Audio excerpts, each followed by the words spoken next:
Fine. Right.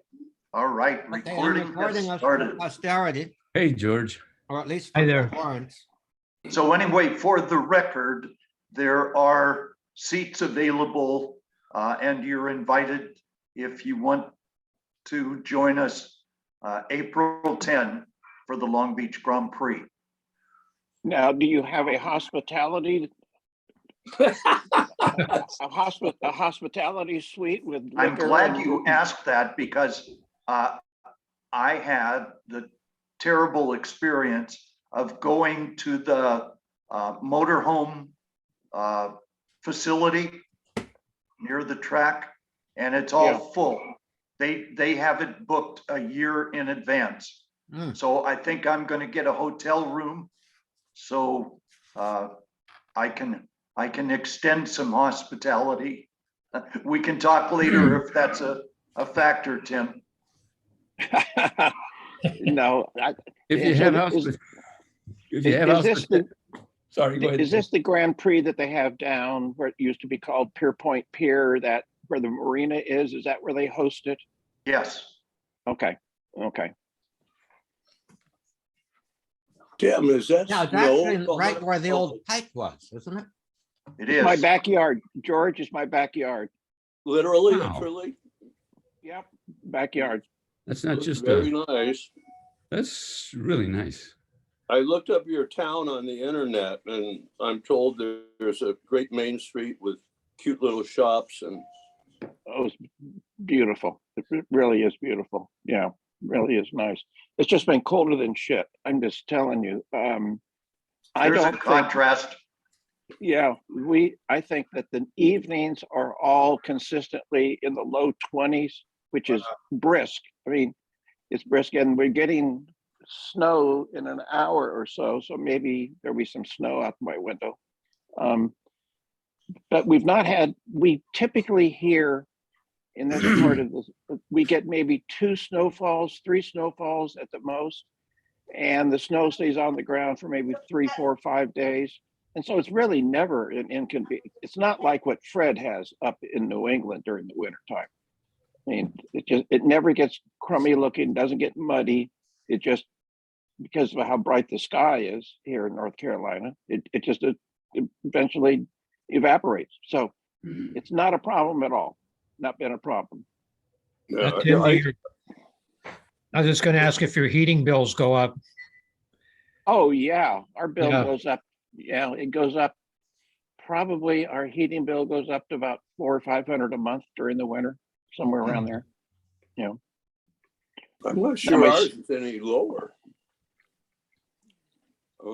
My Incidentally, everybody, I've not been in Tim's town, but I've been 20 miles to the north. Is that where Asheville is, Tim? Yeah, And Yeah. that part of the country, at least in high fall, is utterly, utterly beautiful. it is. Yeah. Yeah, Betty and I may have mentioned this, were in DC in 1991, no, 86, having Jeez. just gotten married. And we went there for a honeymoon, knowing we would go to Timland. We didn't know it was Timland, but and we drove due east of Washington. Oh, I'm sorry, west of Washington D.C. And there is an on-ramp onto the Great Smoky, the Blue Ridge Mountain Parkway. And it's a narrow road, but it's very country. And it was just unbelievable. You know, when we drove down the spine of the, I guess of the Adirondacks or Appalachians. Appalachians, Mhm. in between Virginia and West Virginia, and then North Carolina and Tennessee. And the highway dumps you off in Asheville, North Carolina, which is near where Tim lives. And oh my God, I've never, California boys really dig fall colors, Tim, because we don't see a lot of them out here. And it's I know. just, Yeah. is there anybody here that's not seen fall colors in New England? No, I've not seen him in New England. Have you seen them anywhere, George? Yeah, down the block, we have some trees that turn red Yeah. and yellow and so forth. Well, I did out towards Bishop in June Lake. Yeah, The Mhm. trees You can- along the lake were beautiful, and the lake exactly mirrored the trees that were on the shore. It was just absolutely beautiful. These are Yeah. aspens? Yeah, uh-huh. aspens and cottonwoods out there Yeah, on yeah. near Bishop. Yeah, Yeah, so I've seen it over in the Eastern Sierras. Yeah. Well, you could also see it some October by flying to Chicago Uh-huh. and renting a car and going to Michigan or Wisconsin, or I suppose Minnesota. But if you haven't seen full fall colors, you must. Yeah. You know, well, this fall I'll take a bunch of photos and I'll have them as my background screen, so Okay. you guys can salivate. Yeah, that'll be a virtual Yeah. trip. Yeah. Many years ago, I gave a retreat to the priests in Worcester, Massachusetts. I was part of a team. And I remember it was in October, and I would have my car had a big car coat on because it was cold during the day. But when I would get ready to give one of my talks, I'd walk this retreat house had woods in it, beautiful a beautiful forested area, and I would be walking there, and the colors were just, George, as you say, in New England, they are spectacular. And to be in that forest with the sun coming through, you feel like you were bathed in color, and so at the end of the retreat, I had been to New England a number of times for things like that. So I've seen a lot of those, of all those colors.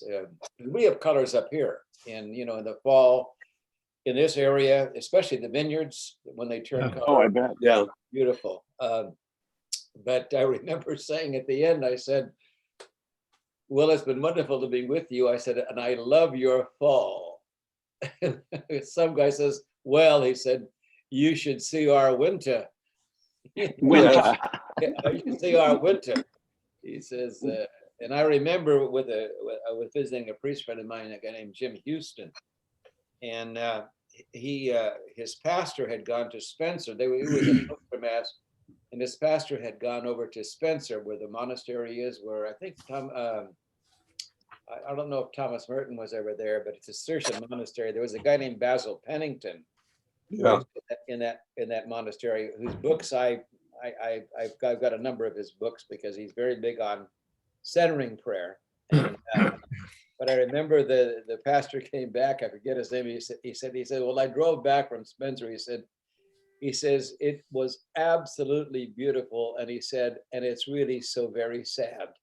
And I said, "Why is it sad?" He says, "Because it's the presage of winter." Yeah. So, because when you get now, Tim, your colors there are beautiful even now in the wintertime. But I remember being in New England in the wintertime, and it was all I saw was gray and brown and dark, amidst all the white snow. So I have to commend you. You said Worcester properly. If you Oh, look yeah. at how it's spelled, it would be Yeah. Worcester or something like that. Yeah. And I had some of my best friends in Florida went to Assumption College, which is in Worcester. yeah, Is that where you had your program at Assumption? no, but I know. Oh, okay. It was Holy Cross. Holy Cross is in. I think Holy Cross is in Worcester also. Holy Cross College. Or in Holyoke. I don't know. Yeah. Yeah. Anyway. But Assumption is, I think so. Yeah. Another place to go. Betty and I went here. Our second fall color gig, about 1991, is we flew into Boston and rented a bed and breakfast slightly outside of Boston, and checked out Boston for several days, and then looped north through Maine, Vermont, New Hampshire, coming out at Albany in New York, and then drove down the Hudson Valley on the east side of the Hudson Valley, Highway 9. Did you go to Hyde Park? Well, is the Pope Catholic? Yes. I guess, I don't know if he is always a Catholic, but yeah. Oh, yes, but Probably French. and that was just a spectacular. It was unbelievable, and and as you get sort of near New York City, there are these little towns, in one of which there's a restaurant with very low ceilings, and I can't remember the name of the town, but George Washington ate there during the Revolution. He was passing through. There was some activity in New York around West Point and so forth. Benedict Arnold. But anyway, I remember we sat out on FDR's back porch and looked at that view, and oh my God. And oh my God, I mean, geez. And a couple years later, I picked up the LA Times one morning, and here was Bill Clinton, president, with Boris Yeltsin. And they were sitting somewhere, and there was this view out there. And I said, Betty, they're sitting on FDR's back porch. And I read the article, and lo and behold, they were. I mean, that's how distinctive it is, that once you've seen it, you would not miss it. Again, you would know exactly what you were seeing. Something to be said for being a country aristocrat, I guess. It is. Yeah, but anyway. So I have a prayer. Well, you know Listen. what? I got two prayers, one from Okay. Johnny before yours, Tim, Okay, great. and the other from Tim, which I didn't actually see until this morning. I'd like to make a proposal. Given the text and context of the prayers, how about Johnny's for opening and Tim's for closing? Namaste. Well done. An Okay, excellent executive proposal, all right. just like good presidents did, right, George? Yeah. Now, the excellence of the proposal, though, will depend upon the prayers themselves, which I haven't seen yet. So I reserve my opinion. Well, let's go for it. I'll start with the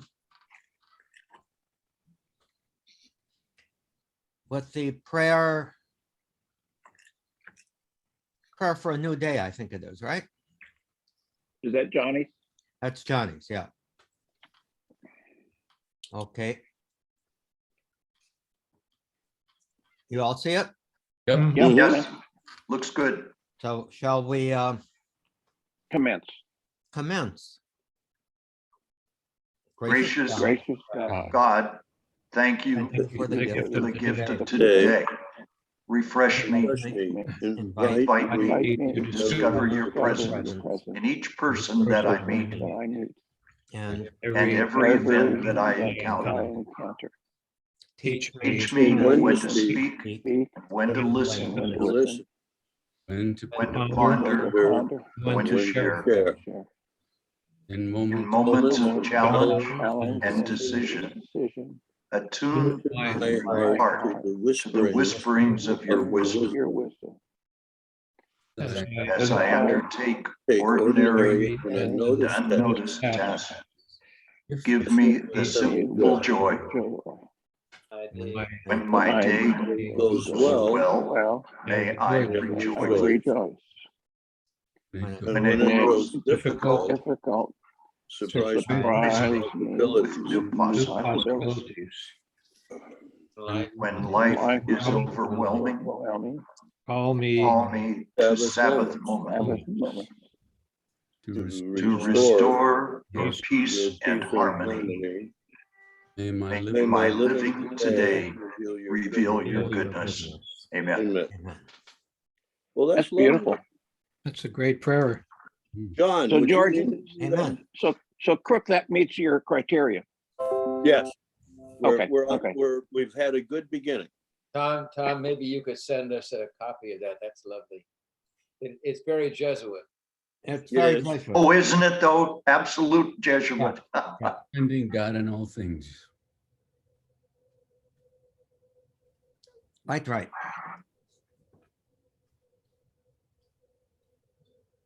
So George Ferrick, where's your friend? He popped up Yeah, he popped up. a And couple he's, of times. yeah, He's popped down to the floor. What's Oh. his name? Moby, Moby. after Moby Dick. Yeah. So I said, Well, who's Ahab in the household? We haven't decided yet. Well, I'm curious among you guys, how many of you have pets? What do you have, George? Kangaroo? A cobra. No, a cat. Okay. I guess it's the two of us, huh? And Yeah, me, we're it, George. I've got a poodle. Oh, Ned, what do you have? we have a bunch of squirrels. yeah, but they're not domesticated. Hopefully they don't go into your house. No, they don't. And Yeah. we have raccoons too. yeah, And we've all got coyotes wandering around, right? yeah, Do you really? Oh yeah. yeah. Oh yeah. I mean, I a couple of weeks ago, I was walking in the morning, and here came a coyote padding down the street. We got within 10 yards of each other. No. So I'm in Irvine. I have no pets and lots of neighbors do, but my Palm Desert condo has plenty of coyotes. Wow. Wow. You see the back Okay. there? Look at that. Yeah. That's a Ned, that's beautiful. whole bunch of animals. Wow. That's a regional park. Chavira, I hate you. I forgot. No, it's like he's got Versailles in his backyard. Is that a good thing, Ned, that you're close to the park, or Oh, it's wonderful. Yeah. is it you can just go out there and walk around, or? Yeah, the fence in the back has a door for everybody, or a gate. Oh, uh-huh. And we all go down there and just walk. It's about a 3.5 mile perimeter walk Wow, up and down, and it's that's great. quite Oh, beautiful. it's beautiful. Yeah. And that's where all the squirrels and raccoons and Yeah. Speaking of all these things and the seasons, and how many of you garden? I was just kind of curious. Not I. a little bit. Yeah, I do some Uh-oh. gardening in the backyard, rose bushes and Yeah. lemon tree, a few trees, and you notice, some trees actually look dead. And if you didn't realize, if you wouldn't hang in there for a few more months, you'd say, get rid of that tree, it's dead. Yeah. It's kind of interesting. In Yeah. the spring, I have 3 half wine barrels by the side of the house, and I plant tomatoes. And I've gotten a number of big pots. I plant tomatoes and basil, parsley, oregano, thyme. Sounds like and you, cilantro. Yeah, sounds like you cook. I do. I love Do you? enjoy cooking. Yeah, and I I've got my I love basil potatoes. plant right here. I'm sorry. Got my basil plant right here. Yeah, there you go. Yeah, mine is, well, I should keep it in the inside, but I get 2 or 3. Then I make pesto during the year. But I have a little kind of a little evening ritual with a Negroni or 2, and very often I'll get tomatoes and chop them up and add garlic, a little salt, pepper, wine vinegar, and balsamic vinegar and olive oil with crostinis that I make. It makes a great bruschetta kind of thing, But I love tomatoes.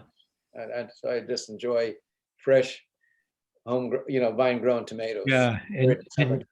And you make your own spaghetti sauce? I did a while back. I had a bunch of tomatoes that I needed to use them.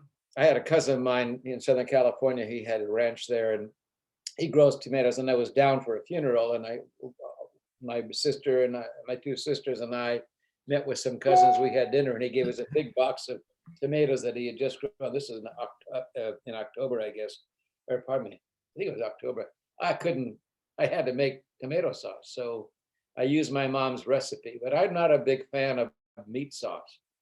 I like other kinds of okay. sauces. But but I made some because I wanted to use them. So Gary, I think I know where other guys live. What kind of living accommodations do you, are you in a rectory? No, I or have in- I have a house. I was very lucky. When I wanted to retire, I did not want to retire to a rectory, and I didn't want to rent. And my mother had passed away, and then the estate. We all got enough so that all five of us, so that I was able to buy a house. It's about 4 Wonderful. minutes from the church where I was pastor for 24 years. So, I mean, I'm in the community. I take my walks in the daytime, and people are honking and people walking by, and they kind of know who I am. And unfortunately, so, That sounds wonderful. so it's nice to be. The one thing I do not miss administration in any way, shape, or form. I went to our high school yesterday because somebody was trying to raise a bunch of money to kind of keep it going for a while. And there was a friend of mine who's a very wealthy man, and he wanted me to be there. So I went over to the high school, and it was our St. Vincent's had two schools, a grammar school and a high school. And I had two great principals at one point, but then when they retired, I could never quite get the same caliber of principal. And I ended up becoming more of a kind of a school administrator, which I said, that's not, if I wanted to get into education, I'd have become a Jesuit. I like parish life. That's what I loved, and I've enjoyed it. But I'm so glad to be done with administration. But I do enjoy and the one thing you miss are the people. Yeah. But I'm there. I mean, I go to mass. I'm going to say mass in another parish this weekend. But when I don't have any, I mean, I go to mass on Sunday morning or Saturday evening, whenever I want. But I just go up onto the altar. I tell people I just want to be an unlit candle. I just want to be on the altar and let somebody else. Unlit candle.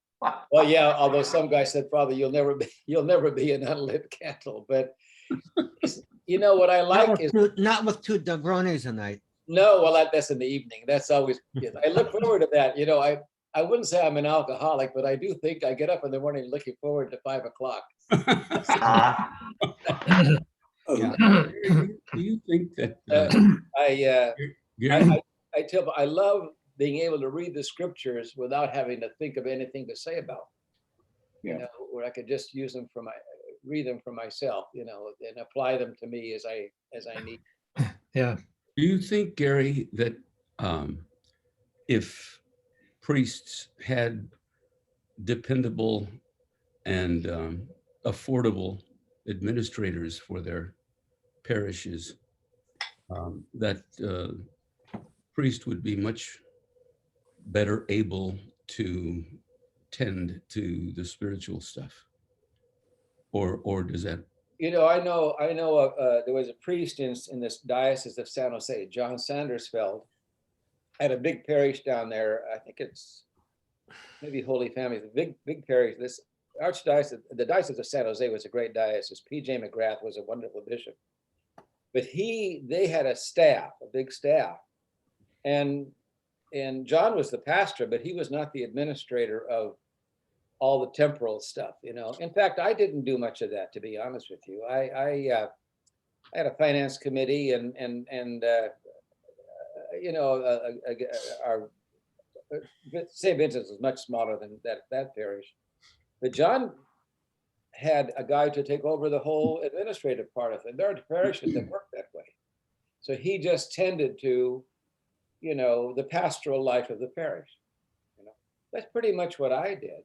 I mean, I did, once in a while you have to get involved. I mean, I had to go to, I had finance committee meetings, and I would have to talk about money, and I tried to preach stewardship, although it's a concept that if Catholics ever did it, we'd be rolling, and we'd never have to worry about anything, but Tithing and all? yeah, but they don't. They don't. The Catholics are not big into that. At least that was not, maybe some guy said one time, Santa Rosa, they always say the city designed for living. And this priest, who was our chancellor at the time, said, it's a city designed for living, but not for giving. So, but no, that's a very effective model when you have an administrator who takes care of all the financial part. And then the pastor can deal with the pastoral life of the parish, you know. Let me ask you a question. So a parish is like a multi-million-dollar small business. And Could so be, yeah, when, it could be. you know, when George and Tom and Gary, when you came out as you were ordained, did you have any skill sets or experiences in running a small business? Because that's essentially what, I mean, like our parish has, you know, about a $2 million annual budget. And I don't think our pastor, I think he's overwhelmed by how do you manage that? I'm just curious. Our Did you training, have, our are there training are there courses now that young you priests get? know what? In the course of my journey, I became clergy education director for our diocese, for our diocese. And as part of that, I was part of a group of priests in the Region 11. And we, one of the guys, a guy from the Oakland Diocese, Dan Danielson, had developed a workshop for first-time pastors. Ooh, wow. When a person was made a pastor, the bishop would send them to this workshop, and I eventually was in charge of that for a number of years. But the one major difference between, you know, Tom, you would know that, I mean, you know, if you had organizational skills, that was a gift that you might have. But the big difference in becoming a pastor was that you're now a manager. You know, now you have to deal with management. And so that workshop focused more on those kinds of things, you know, and budgeting and how to hire people and how to terminate people and that sort of thing, you know. Was that program kind of the exception? Or it seems like every diocese would have something like that. I don't know what other dioceses do. I know, and I don't even know that it's still going on. Yeah, I think it's still going on from some of the new pastors that I know, that they do have that program. And you know who ran it after I left was Bill Kersey. Kersey, yeah. Yeah. Yeah, and I was involved in it a little bit in Kersey's time. In fact, I think that's the time when I first became a pastor. So I went to the program that he had organized. But you know, my feeling is if you come with some kind of a good sense of administration and management, you'll get reinforced there, but you probably won't learn anything new. Yeah. And if you don't have any skills in administration and management, you're not going to get them there. It'll sort of go, you know, past you. Right.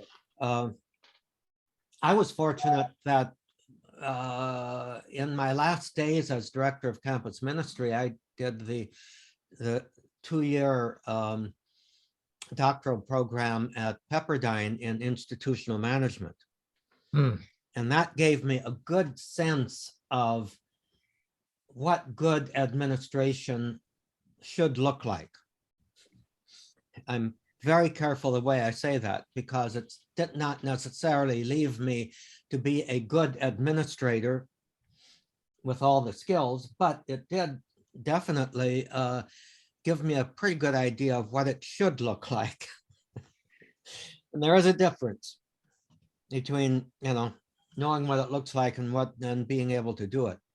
So I think I was able to get, for example, in my first parish, Our Lady of Assumption, I think I was able to select a good parish administrator and was able to devote my much more energy, I think, to the pastoral community building.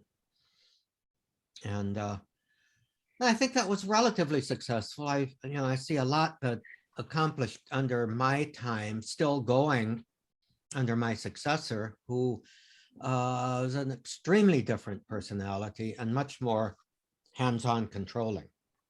You know, that's part of the reason I asked. So many, we've moved around a lot, and so many pastors are completely taken up with quotes, the plant. in Right. Crook. Yeah. And, spirituality kind of takes a third seat or something.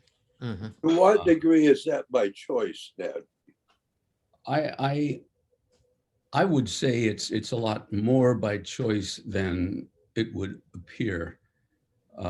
I think a lot of guys don't really. We never got a course in the seminary. As you all know, I was.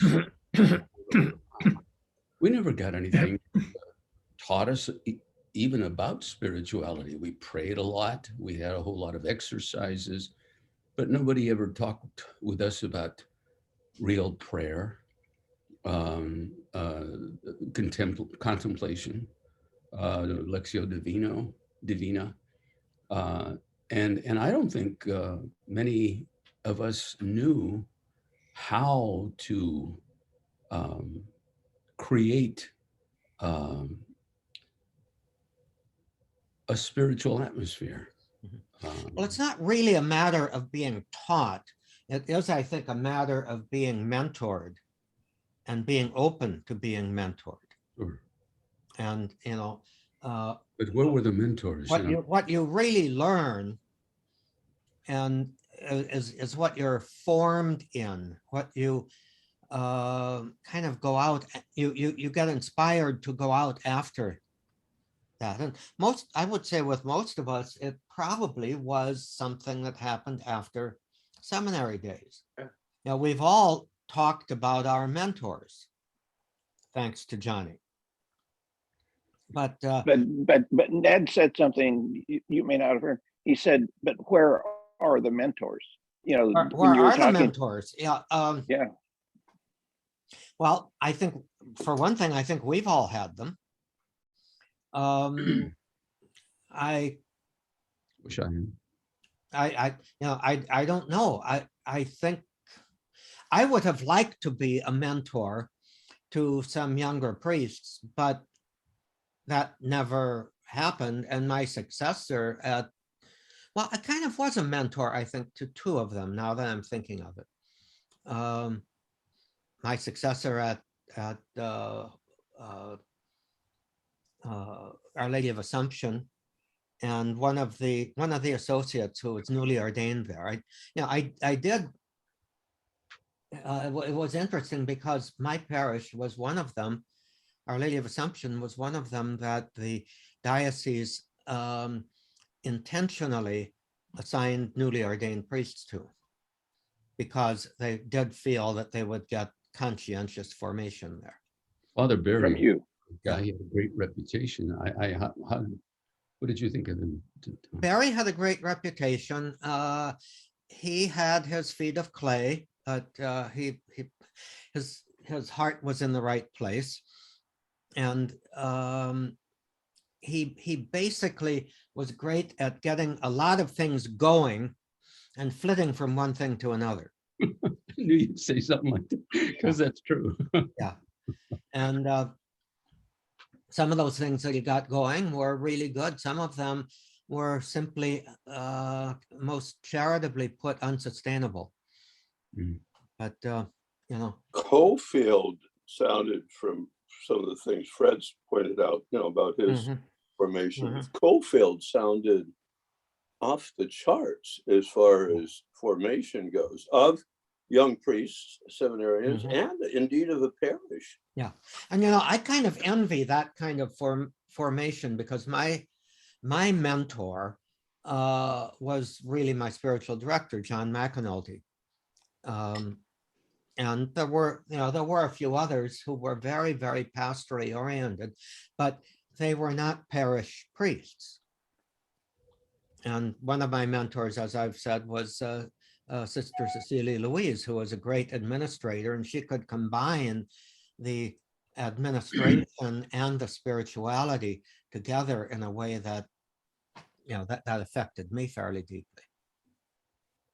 Well, my experience for that one little over a year as a deacon in 3 different parishes was first pastor was just a very authoritarian guy who, because he was creative, did so much for the parish. I thought he had been a wonderful pastor. He was pretty much an alcoholic by the time I got there, but he had stuff that was, it was very progressive, I thought. He had a credit union for the parish. Mhm. He had lots of that kind of stuff, teaching AA, but he was, in his decline. Yeah. And that credit union is still going. Yes. Yeah. Wow.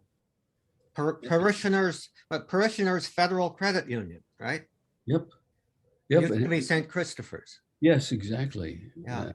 He was very imaginative, and he wasn't afraid to do stuff, especially to tell me what to do and how not to do it. And that wasn't mentoring. He was just always ordering.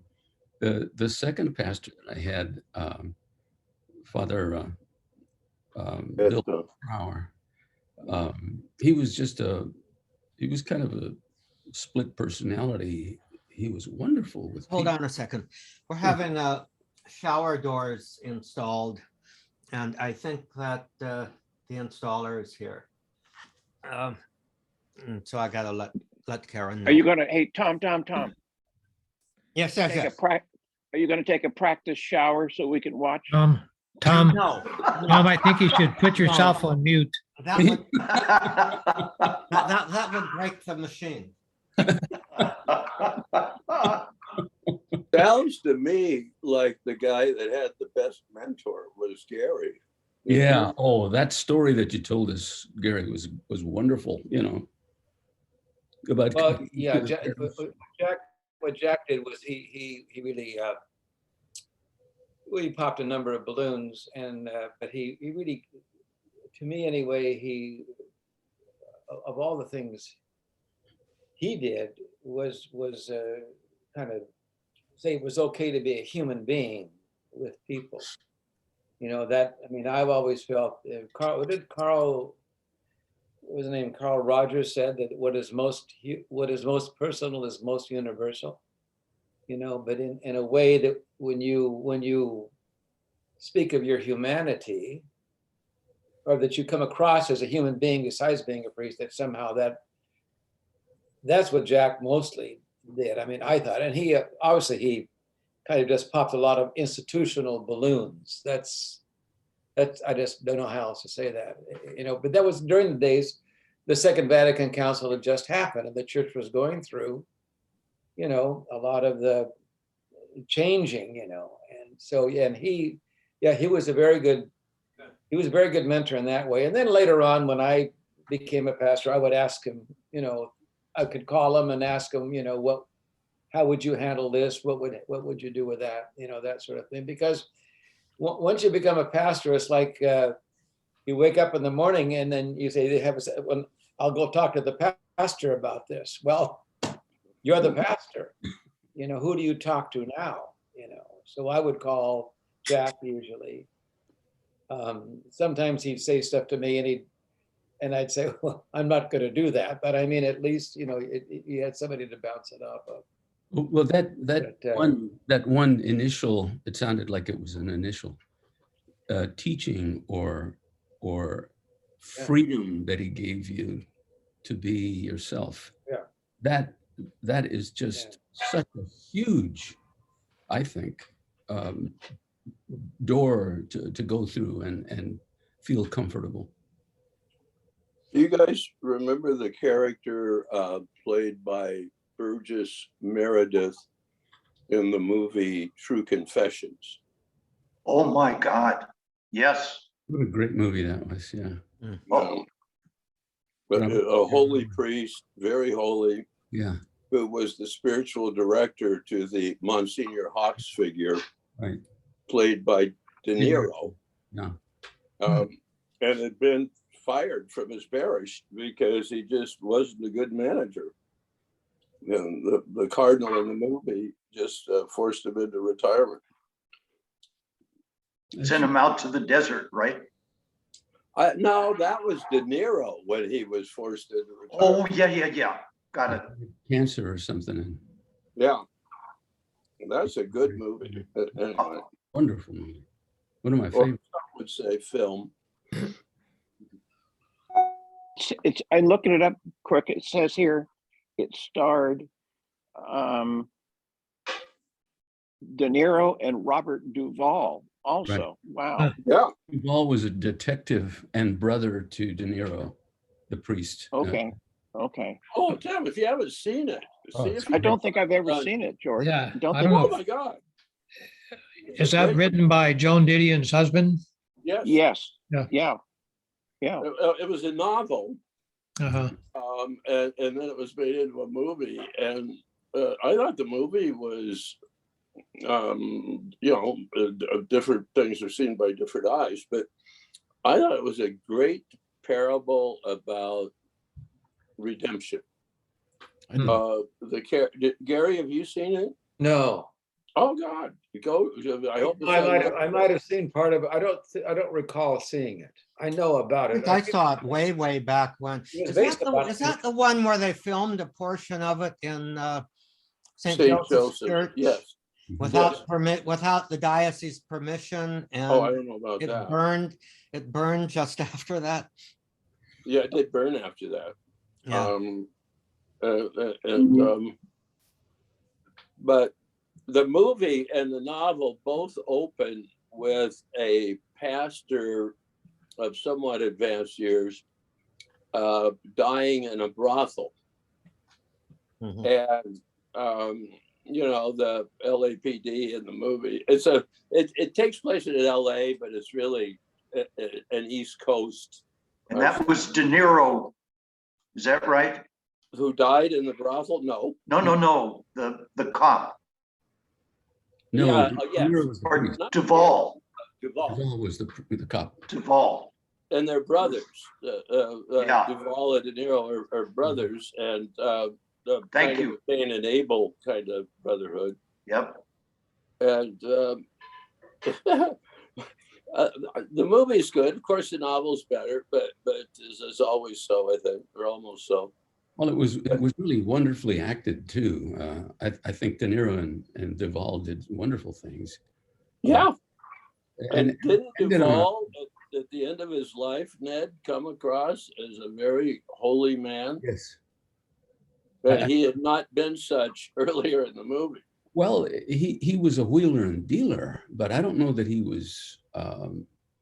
I could not match him with Hawks. Given what we know now about Hawks and the Mhm. pedophilia and all that, yes, we couldn't. But given what we knew of Hawks, say, when our guys were ordained, I would say, yeah, he did kind of match. Not as brusque or as rude, Yeah. but very ambitious, very worldly. Yeah. Knew how to cultivate the rich.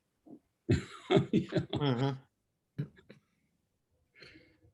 Great So, movie. Great movie. yeah, if you So- guys haven't seen it, see if you can rent it on Netflix. I will. I'm Maybe gonna it's on Prime revisit Video. that. That's a great one. Yeah. Absolutely. And didn't they film some of it around St. John Seminary? I think so. I don't There know. are some scenes that look like around the library, the old library. Yes. Yeah. Well, maybe. I don't know. I didn't recognize that. But And so what about Bishop? What about Divine Comedy? Are we going to make an effort to kind of? I'd like to get out of purgatory today. If that's Okay. not that everyone on this video believes in purgatory, but anyways, There's three. Food for Yeah. reflection. Tim, the Catholic Church Food believes for in purgatory. reflection. The what Catholic did you say, Gary? I was going to say, I think I told you this story. There was a couple, a Mexican couple in our parish who had come into the country illegally. But they raised like 10 or 12 kids, and then he wanted to go back to Mexico to live, and and because he had saved money and he built a house in their little old hometown, and so the wife did not want to go back, but she went back, and every so often they'd come back here, but then all the kids were here. I was talking to her one Sunday morning, and I said, "No, Edina, how long, when will you be going back to Mexico?" She said, "Way too early." And I said, the Catholic Church believes in purgatory. It just never said when or where. George and I had a big discussion back in a about that. minute. Good call. And I think part of the wonderment that we had led us to maybe purgatories right here, to the extent that there is one, which I believe, and I think Tim, you do, and I think Yeah. I think Tom Welbers does too. I think all the rest of us are agnostic about it. Well, If you'd like to maybe you there was a moved it cowboy back. movie. There was a Hmm? cowboy movie a long time ago called Purgatory. Did any of you remember seeing that? Yeah, that was. And Purgatory is this town, and you ride into this town in a stagecoach, and you get off, and you're uncertain as to where you are. And maybe I'll watch it again on my own. I don't think Sandra would enjoy it one bit. And then at some point, when your time is up, they walk you over to this ledge, to some point in the forest. And if you're going to go to hell, you fall off this cliff into this chasm of fire. And if you go to heaven, another stagecoach comes and takes you up. And it's really, I mean, it was interesting. And the key thing is how did you behave in purgatory? As I remember, how did you behave? Were you a good guy? Did you have a shootout at the OK Corral or whatever it was? Dad, you remember seeing it? Yes, Yeah. What Yeah. was that picture? purgatory. Purgatory. The movie was called Western. Purgatory. Oh, purgatory, okay. Well, I who didn't. was it? Is it Dante or was it Sister Faustina that says that as people in purgatory progress along, they begin to pray for one another, okay, God, spring Welbers, he's been here long enough, etc. That's classic Faustina. No, okay, contrasted with Yeah. hell, where it's a bit different. It sounds like an AA meeting too. That in a way, AA would be purgatory, wouldn't it? Yes. I would Probably, think yeah. so. It's kind of a purgative process. Yeah. Good call. Yeah. Yeah, And people are there doing the same thing, kind of boosting each other up and helping each other out. Yeah. I Boy, remember. could not have done it. Brian Drolet's grandfather used to poke fun at us seminarians, telling us that sooner or later, if we became priests, we'd be walking around with satchels offering to say or celebrate mass for people for the kind of money that allow us to eat and have a place to sleep. But he somehow got me to go to an AA meeting, and I was so impressed. I was like a church, I thought. Yeah. Quiet. Well, many say that. Many say it's like a cult. Oh, like a what? Cult? Cult. I never thought of it that way because there was nothing of deception, no kind of Or coercion. yeah, it was, and the people's honesty was beyond imagination sometimes. And the support they gave each other, the emotions that were shown. I wound up much later going to AA meetings, and I was given my little round token that I could put on my key ring, and it was. I think 12 steps were fantastic. Didn't, I think someone asked Scott Peck, the author of that Yeah. book, The Road List. They asked him one time, what do you think has been the most important religious event in the 20th century? He said there are two. He said the one is the Second Vatican Council of the Roman Catholic Church and the founding of Alcoholics Anonymous. Yeah, I can't agree more with that. Remember, we talked about that in the past. So Tim and Gary weren't here. But I had found, and I'll find it again. There was an article on in the Atlantic Monthly that basically, or maybe it's the New Yorker, but it basically says that AA is vastly overrated.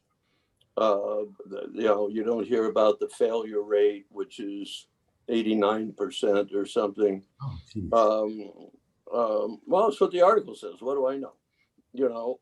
And then remember we shared, I don't remember who of us dug it up, but videos about George did some, but it was this Episcopalian priest who was very involved in the founding of AA. And his spirituality.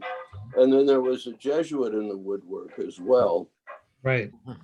I agree with that. I mean, to me, it looks wonderful. Maybe a little, I would have, I mean, just knowing myself, real problems with that kind of Rotarian bonhomie that they affect. Hi, I'm George. I'm an alcoholic. Hi, George. Hi. That would just drive me up a tree. But Okay, I've had some. I went to AA for a couple of years, and because you needed to, or you were. I thought I did. Okay. I thought I did. I thought I was a mean, nasty, immoral drunk. But anyway, that's not my experience, George. When people get up. When you get up for the very first time and admit in front of dozens of strangers and you say, hi, I'm Tim, and I think I'm addicted to, you're not doing that with a lot of joy or a lot of reverie. I mean, it's soul wrenching. It is really soul wrenching. I would think. And I got onto it because I was at a brokerage, working at a brokerage firm in Palm Beach, and the guy who I admired tremendously, Ben, his name was Ben, wore his alcohol, and he had been a member of AA for 30 years or so. But what drew me to him was a very strong Episcopalian. And he did his Cursillo at an Episcopal parish in Boca Raton, where we both lived. And he encouraged me to do Cursillo. I didn't do it at that point. I waited till I moved up here. And so I went through a very, very difficult time in my business life as well as personal life. And he said, Tim, come to an AA meeting with me. And it was soul wrenching. And I think there is a big failure rate. I think addiction, whether or not it's to alcohol or to sex or porn or to drugs, I think if anyone gets through it, it's only with the gift of God. I mean, you don't do it on your own, that's for sure. And so, I think it's commendable, and it is really what I think makes a hard thing for it, Crook, is you do have to completely surrender. I know. You have to surrender, and that's not something that guys want to do. I'm not talking about me. It's just that's a hard thing for men to do, is to say, look, there is something that I can't control that, and so my impression is unlike maybe what the New Yorker or the Atlantic or whatever said, is if it saves 10% of the people who are in it, is worthy. Well, I agree. Yeah. My exposure, what I reacted to, I went to a couple of those meetings with you, Ned. They were in Alhambra. Yeah. And that was kind of the culture of the room, the way I described it, or at least I thought so at age 18, 19 when I was there. Yeah, Do you there are remember it differently? no the icebreakers. I mean, I don't know why you're put off by the hi, I'm Natividad Chavira, and I'm an alcoholic. It wasn't that. It was more as I described it. That is what put me off. What? The Rotarian backslapping, highly extroverted, loud. No, Hi, no. I'm Joe.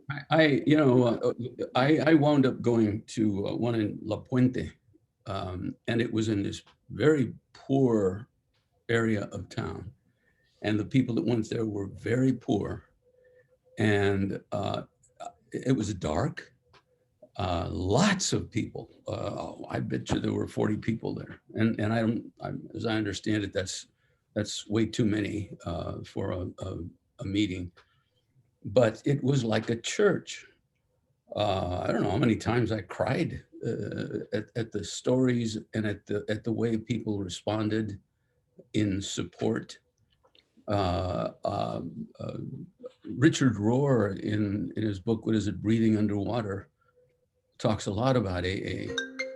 And I found what he said and the supplementary materials that he gave us very much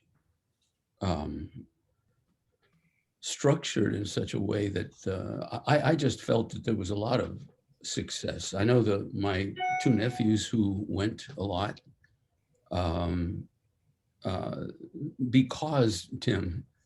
because they had hit rock bottom, because they were scared to death of losing their families. And one of them didn't even have a family. He had a woman and two children, but he loved his kids and he wanted to make a life with this woman. Fear and angst was very much present, but also support and prayer to, your highest power, and reading.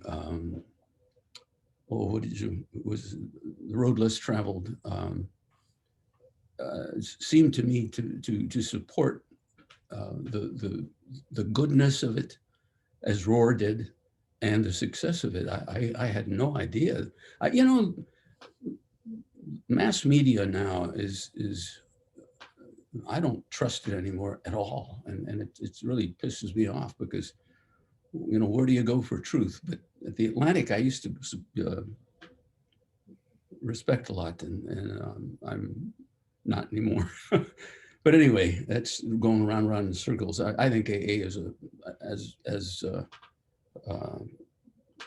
who was it that said it was one of the greatest? Oh, the road less traveled guy.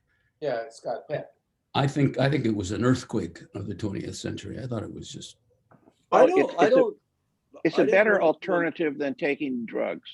I mean, there are I think there's pharmaceuticals that you can take to help you overcome your addiction, and Yeah. I think it's much healthier than pharmaceuticals to overcome it. Yeah. I did not mean to say I don't value AA. I do. All I said was, I would have had I needed it, I would have had a very hard time getting past that culture that I saw at those meetings in Alhambra. Okay. And that may say maybe more about me than it does about the meetings. Let me interject here too, because I think the essence of AA is not the meeting itself, but it's working the steps. Mm-hmm. Yeah. And I've known people who have to travel considerable distances to find a meeting that they can feel comfortable in. Yes. Not all meetings are created equal, and they may have different characters, but I think that nobody survives AA just by going to meetings. The sponsorship is essential, and working the steps with the sponsor. The meetings kind of help to support that and keep it going, but the sponsorship and working the steps, that's the essence of it, from my The other thing, the other thing is that you think when you're going through something as debilitating, depressing, and just you're pissed off at yourself, you think that you're kind of alone and that there must be something wrong with you, like what's the matter with me? And I remember the first meeting I went to, and it was at St. Joan of Arc Catholic Church in Boca. And the guy who was doing his witness, I don't know if you guys remember Dion and the Belmonts. Sure. Yeah, it was Dion. It was Dion. Boy, I mean, Dion was giving his witness about how he had become a drunk when he had the Belmonts, and that he hadn't been sober for 15 or 20 years until he met, is it Darlene, his wife? Anyway, and I thought to myself, well, shit, maybe I'm not the only one. Maybe there are other people, who are out there who are walking around with this mask on, who are not suffering from some sort of brokenness. And so I think the meetings, not just for how you introduce yourself to the group, but it's kind of, you look around and you say, geez, I'm not alone in this. And I think, yeah, the sponsorship, as you said, Tom, is critical, and the steps are critical. But it's also that gathering together. And fortunately, the one I went to was in a Catholic church, and so a lot of the guys were from the parish. And so it was kind of like, oh, you're a drunk too? It's kind of like these guys were looking around and saying, geez, I thought I was the only one with this problem. And you look around, there's a guy that his kids go to, so that's a healthy thing. I'm convinced that 79 years old is that sharing with other men your brokenness, your struggles, I think it's the healthiest thing in the world. At least it has been for me. That's all I can say. Yeah. I thought. Shall we go to purgatory? Okay. Yeah. It feels like we've been in it. I agree, Tim. I agree. Before you do that, would you, I didn't see the first part last week. Can you, in 2 minutes, just sum up what he said last week so I can kind of just get on board with? You can't? I'll just jump in there. Who's going to do that? Well, I'll jump in. we probably can't, but I'll go back and I'll look at. You didn't miss anything, Gary. So yeah. if we can't think of it, Yeah, thank don't you. worry about it. Thank you very much. That's all I need. Tom sent, Well, he does talk about the levels being the 7 deadly sins, and Yeah. starts with the deadliest of them, which is pride. And the least deadly is lust. And the And least if I deadly is love. recall, yeah, it's- Oh, thank you God. touched on the fact that Mother Mary is a sponsor of each level. Isn't that right? He did? Yeah, I think so. Okay. All right. Well, at our age. That's why, Tim, that's why I am so taken with Mary, the undoer of knots, that Pope Francis promotes. Right. Because the image to me is each level in this 7-story mountain is an undoer of a knot. Yeah. And That one of the carries things- for me great weight.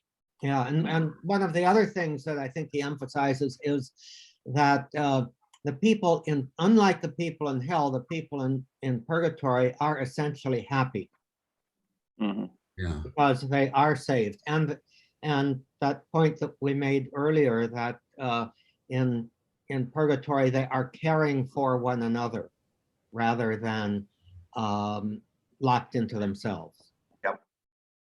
Thank you. That's all I needed. Go ahead. Okay, so that's It's amazing, Gary, though, it's amazing that among this group of guys who are all old farts, that we even remembered we watched it last week. that is a good sign. That is a It is very a good good sign. sign. Okay, Encouraging. here comes some screen sharing. I hope now you see it on the full screen. Yep. Mhm. Yes, Yeah. well done.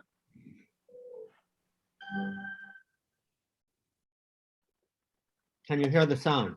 Mhm. Not, Music. Up the Yep. seven-story mountain, we started with the first level with the prideful. turn it up, Tom. Now we come to the second of the deadly sins, Uh, namely envy. Now, it I'm not sure if I can. Okay. Maybe it'll work on my. Okay, let's see if it's better now. envy, as the medieval master said, is a close. Much better. That's- Yes. You're Okay, preoccupied with yourself, well, then you're going to be very interested in how other people are doing.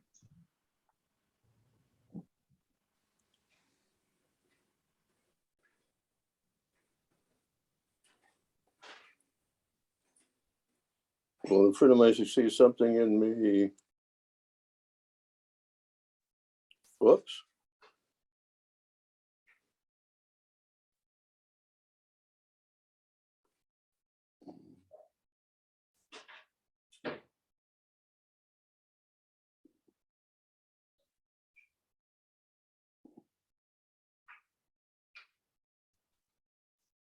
I have muted everybody. Including Bishop Barron. Oh, Okay. And I don't see George on my.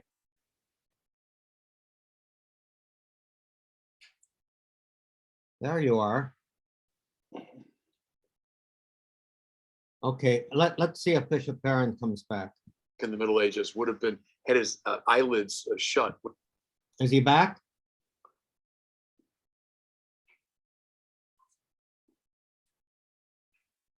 Okay. You can hear me, yes? yes. Okay, When it was doing its, Can you they're hear playing the him? sport with them. So the trouble is that the envious were always looking out at people around them. How are you doing? Who's advancing? Who's let's, yourself? Well, then you're going to be Good. very interested in how other people are doing. I've always loved Gore Vidal's definition of envy.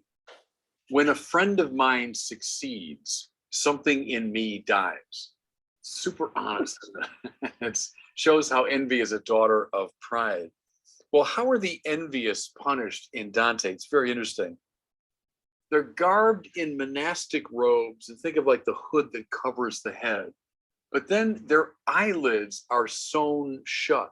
He's thinking here of the way like a hawk in the Middle Ages would have been had his eyelids shut when it was doing its, they're playing the sport with them.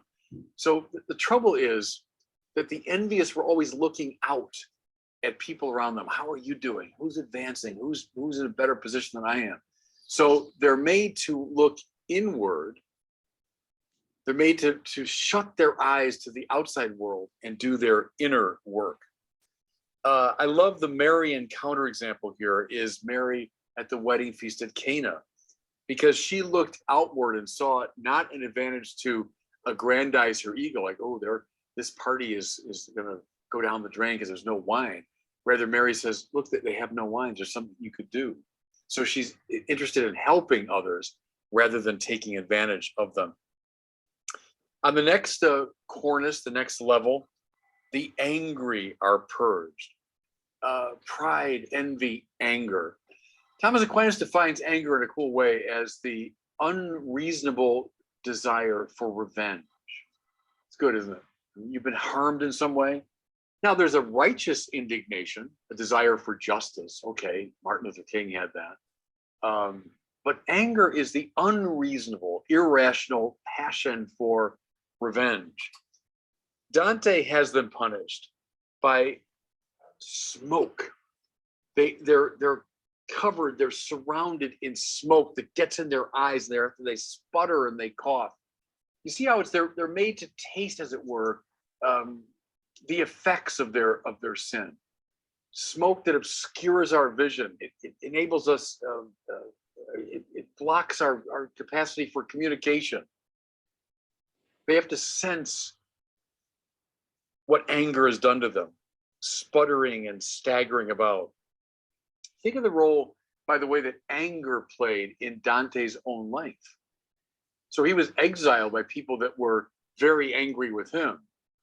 Those years he was wandering from 1302 until his death in 1321, they were years probably marked by tremendous anger, couldn't let go of old grudges.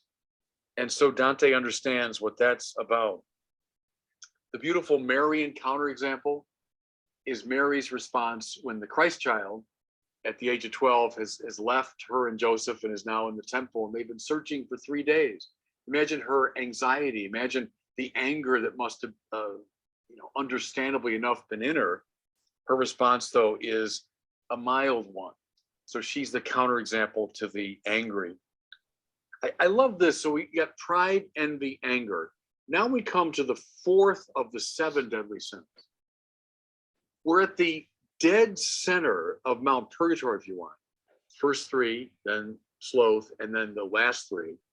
But also in the overall structure of the Divine Comedy, we are in the absolute dead center of the poem. The whole Inferno on one side, the whole Paradiso on the other side. Now we're right smack in the middle of the middle section of the Purgatorio. And what do we come to, appropriately enough, is sloth, which is a kind of spiritual boredom. You know what's interesting? I talked about movement in the Divine Comedy, that when the soul is on the go, it's on the move, it's heading toward its fulfillment. That's a good thing. Sin is a kind of immobility, it's immobilizing. See, sloth is a bit like that, isn't it? I'm just lazy, unenergetic in regard to the deepest things in life. Mind you, I can be very active politically, economically, culturally, with my friends, but still be marked by sloth, which is a kind of boredom in regard to the highest and most important things, the things of the spirit. You know, the 20th century Protestant theologian Karl Barth was once asked, what's the worst of the deadly sins? And he didn't say pride. He said, for us today, I would say sloth. That's always struck me as right. Especially, even more so when we have so many who are abandoning the church, abandoning the spiritual project, the so-called nuns, the unaffiliated. What's the problem there? It's the problem is sloth. See, at least pride will tend to lead you towards some kind of collapse, which might then bring you back to God. Think of Dante himself. The trouble with sloth is I'm just so bored by the whole project that, so what? Well, that's the dead center of the poem. Not surprisingly, what are the slothful made to do in Dante? They are made to run. So get up and go. And I love this, the Marian counterexample is that line from Luke's gospel when it says after the Annunciation, Mary went in haste into the hill country. Once Mary knew what her mission was, she did it. She didn't dawdle, she didn't wait, didn't procrastinate, she moved. And so the slothful are made to run, and they're given this Marian inspiration. I think that's a really valuable thing for a lot of us today, who are, maybe we're very accomplished in a worldly way, but we're sitting around when it comes to spiritual things. Once you know your mission, have zeal for it, move. The next cornice, we come to the avaricious. So the last 3 deadly sins, avarice, gluttony, and lust. The avaricious, those who are way too interested in the nice things of this world, money and material things. What are they made to do? On this cornice of the Purgatorio, they're made to lie flat on the ground. So the prideful are pressed down by these great boulders they're carrying. The avaricious are, as it were, like nailed, they're pressed to the ground. They're having their faces rubbed in the earth, if you want to put it that way. They were so preoccupied in life with the glittery things of the world. Now their faces are rubbed into it.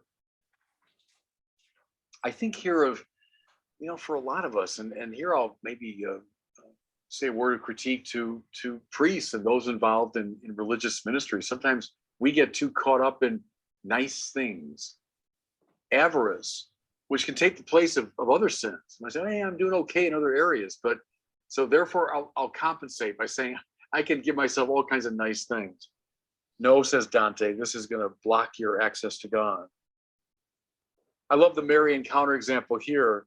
Is Mary giving birth to the Christ child in the simplicity and humility of the Bethlehem stable. So not one nice thing in sight when she gave birth to Christ. On the sixth cornice, the sixth of the deadly sins is purged, namely gluttony. What's gluttony? Thomas Aquinas says, an irrational or inordinate interest in the pleasures of food and drink. So Catholic spiritual tradition likes food and drink. Wherever the Catholic sun does shine, there's music and laughter and good red wine, said Hilaire Belloc. But there's an inordinate, unreasonable, irrational interest. That's gluttony.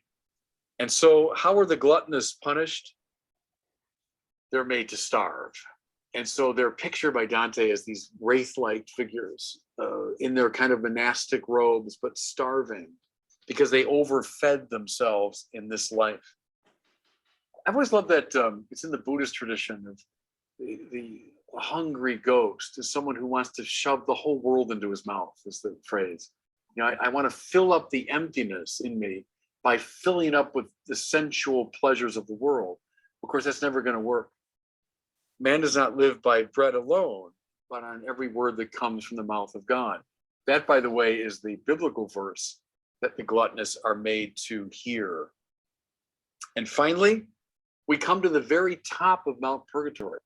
And again, mind you, we might say, lust is the deadliest of deadly sins. No, really on the contrary for Dante. On the very top of the mountain, the lustful are punished. How? By having to pass through fire. Now, again, this is under the rubric of feeling the effects of your sin. Lust is a kind of fire, isn't it? It's a sort of burning passion. And so they're made to feel it, but now in a purifying way. It's like they have to pass through the fire. Okay, is it a deadly sin? Yes, indeed. But pride is by far the deadliest of deadly sins, not lust. One way to define lust, and I'm following Aquinas here, is using another person for your own sexual pleasure. There's nothing wrong with sexual pleasure. But when I use someone else to obtain it for myself, that's the deadly sin of lust. Dante punishes it through fire. At the very top of Mount Purgatory is the earthly paradise. Having walked the 7 stories, having experienced this purgation, he now comes to this beautiful place, but that's not the end of his journey. At this point, his guide, Virgil, who was with him all the way through hell and all the way up Mount Purgatory, gives way. And who comes to meet him but his great beloved Beatrice, who comes from heaven to guide him now through the levels of the Paradiso.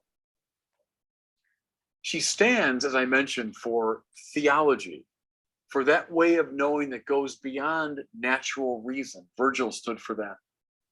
She takes him by the hand and they commence to fly. Now, we're in a kind of Ptolemaic view of the universe where the Earth is the center and then circling around it are the various planets and stars, right? So we're envisioning this upward and outward journey. Cool detail of the Purgatorio. The higher you go, the easier the climb. So it's the opposite of our experience here. The higher on the mountain you go, the easier you go. Now, why? Because your ego is getting lighter and lighter and lighter. When you come to the very top, you're ready to fly. So Beatrice takes him by the hand and the two of them then begin to fly through the Empyrean. You know, another connection that's interesting here, Joseph Campbell, the comparative mythologist, loved Dante. Joseph Campbell was the inspiration to George Lucas, who created the Star Wars movies. And you see all kinds of themes. Who's the main character there but Luke Skywalker? Well, the first Skywalker, if you want, is Dante, who, with Beatrice's help, begins to walk through the different levels of heaven. How come he can do it? Because now he's taking himself so lightly.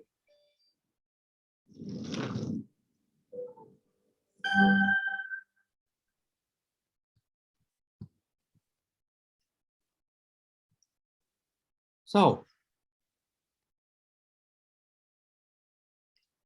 unmute yourself, those who are muted.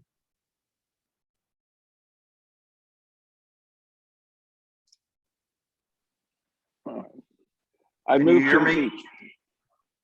There we go. Okay, Can you hear me? yes. Okay. I need to jump in because he mentioned Thomas Aquinas regarding lust is using another. Did you all recognize this is the feast of Thomas Aquinas? Today, yeah. Well, of course. My It's patron. Tom's feast. It's his patron. You saw And my woven- you saw my panorama of Thomas's that I sent you. Yep. Thank you. That's what I have hanging somewhere in here. It's in a mess right now. But yeah. He's right in the center.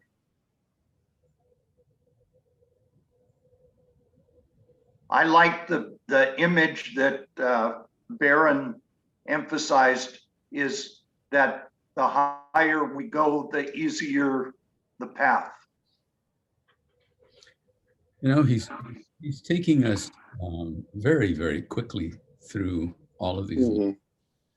And when you read the thing, although I'd love to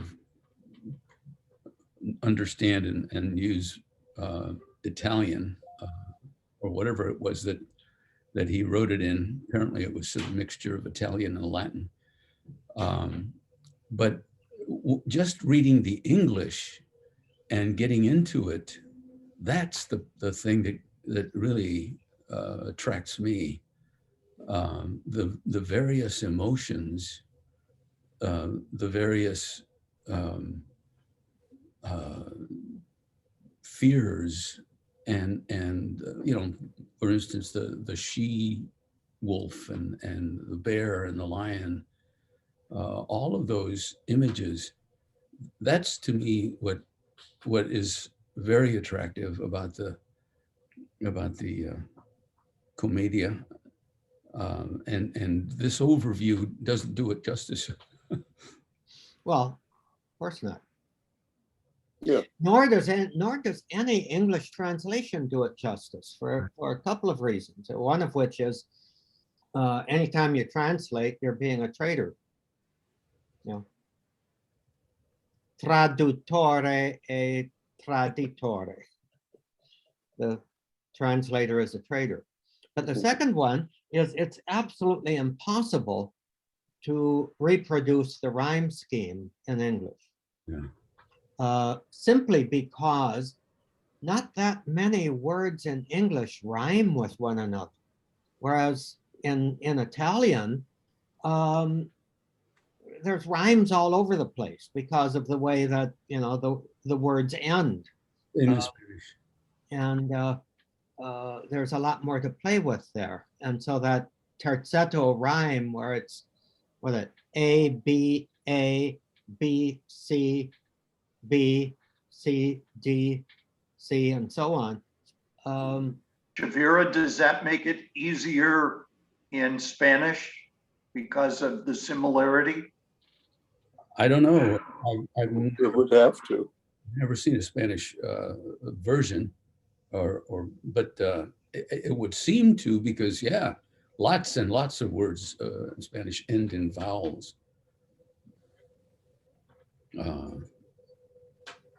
And you know, when we were in Italy, I'd speak Spanish and they understood me very well, and they'd speak Italian and I understood them very well. So that incidentally is one reason why Latin lasted so long in the liturgy, because as the languages were changing, people could still understand Latin, even if they spoke Spanish or Italian or French.